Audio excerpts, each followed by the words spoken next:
বিয়ের সিজন চলে এসেছে, বিয়ে বাড়ি খাবো না এটা তো হতে পারে না।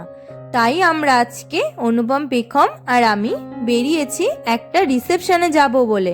কার রিসেপশন সেটা তো শোনো, বান্ধবীর দাদার রিসেপশন। তো আমরা সেই রিসেপশনে চলে এসেছি। দেখো কিরকম ভিড়, এই ভিড়ে আমরা ঠেলে ঠুলে চলে এসেছি। আর এই দেখো ঢুকতেই দেখি বাবা মহাদেব আর আমি যার ভীষণ ভক্ত। ফার্স্টেই এসে ফটো তুলতে শুরু করে দিয়েছি। এই হলো আমার সেই বান্ধবী যার দাদার রিসেপশনে এসেছি। তো বান্ধবীর সাথে আগে ফটো তুলে নিলাম, তারপরে আরো সব বান্ধবীরা আসবে, তারপরে তো আরো ফটো তোলাতুলি হবে।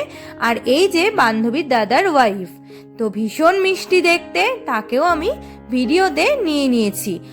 আর এই যে বান্ধবীর দাদা বৌদি, ভীষণ সুন্দর মানিয়েছে আর ভীষণ সুন্দর লাগছে। বান্ধবী এবারে বললো যা স্টার্টারের আইটেমে কিছু খাবার খেয়ে নে। তো সোজা আমরা চলে এসেছি স্টার্টারের আইটেমে। তো এখানে অনেক কিছু আইটেম রয়েছে যেগুলো আবার ফুরিয়ে গেছে, আনতে পাঠিয়েছে। তো আমরা কিছুক্ষণ ওয়েট করছি। স্টার্টারের আইটেমে ছিল জুস, জিলিপি, আর ছিল ফিশ বলস, আর ছিল পনিরের কিছু আইটেম। সেগুলো খেতে খেতে আমার সব ফ্রেন্ডসরা চলে এসেছে আর তাদের সাথে আমি এখন আনন্দে মেতে গিয়েছি। আমরা ভীষণ মজা করছিলাম আর সকলে মিলে অনেক ফটো ভিডিও করলাম। বিয়ে বাড়ি মানে বান্ধবীরা একসাথে হয়ে ভীষণ মজা করা, যা আমরা করছিলাম।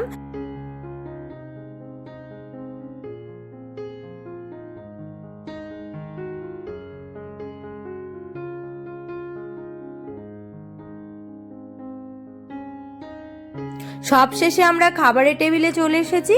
ওইদিকে দেখতেই পাচ্ছ আমার এক বান্ধবীর ফ্যামিলি বসেছে, এইদিকে দুটো বান্ধবীর ফ্যামিলি বসেছে, আর আমরা এই টেবিলে বসেছি, সবাই পাশাপাশি বসেছি। আর দেয়া স্টার্ট করার আগে আমরা কিছুক্ষণ সময় পেয়েছিলাম যখন আমরা ভিডিও কিছু ফটো তুলছিলাম। অন্য বিয়েবাড়ির মতো আজকে আমি খাবারের মেনুতে কিছুই আর নতুন করে ভিডিও করলাম না। তো আজকের মেনুতে ছিল, ফার্স্টেই দিয়েছিল রাধাবল্লভী, তার সাথে বাটার পনির, আর ছিল এগ ডেভিলস, ডাল, আর ছিল মাছ, হাঁসির মাংস, আর চাটনি, মিষ্টি, দই, এইসব তো ছিলই। আর সবশেষে আমরা চলে এসেছি পান খেতে।